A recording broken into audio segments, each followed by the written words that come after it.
Statistical assistant grade 2-ന്റെ 13 ജില്ലകളുടെ result വന്നു.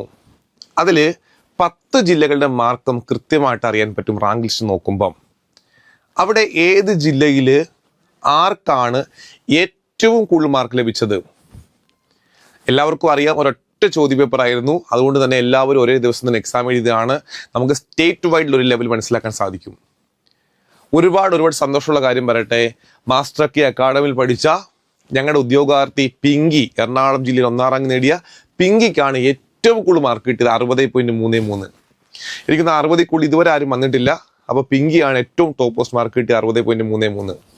നിങ്ങളോട് പറയാൻ ഇത്രയേ ഉള്ളൂ, കൃത്യമായി പഠിക്കാൻ തയ്യാറാണ് എങ്കിൽ മാസ്റ്റർ കി അക്കാഡമി കൃത്യമായി ഫോളോ ചെയ്താൽ പിങ്കിയെ പോലെ ഉറപ്പായിട്ട് നല്ല മാർക്ക് നേടാൻ സാധിക്കും. അപ്പോൾ ഒരു ജില്ലയിൽ റിസൾട്ടോടെ വരാനിരിക്കുന്നു. 13 ജില്ല റിസൾട്ടാണ് അനലൈസ് ചെയ്തത്. ആ 13 ജില്ലയിലാണ് നമുക്ക് ഏറ്റവും കൂടുതൽ മാർക്ക് കിട്ടിയത് പിങ്കിക്കാണ് പറയാൻ സാധിക്കുന്നത്. മാസ്റ്റർ കി അക്കാഡമിയുടെ അടുത്ത സ്റ്റാറ്റിസ്റ്റിക്സ് ടെസ്റ്റിന് ലോങ് ടൈം ബാച്ച് ആരംഭിച്ചിട്ടുണ്ട്. അവിടെ കൃത്യമായി പറയട്ടെ, നിങ്ങൾക്ക് ഒരു ടെൻഷനും വേണ്ട. ടെൻഷൻ ഒന്നും ഇല്ലാതെ റിലാക്സ് ചെയ്ത് പഠിക്കാൻ സാധിക്കും. എത്രയും പെട്ടെന്ന് നമ്മുടെ പുതിയ ബാച്ചിൽ ജോയിൻ ചെയ്യുക. റാങ്ക് ഫൽ തികച്ച് സൗജന്യമായിരിക്കും. Thank you.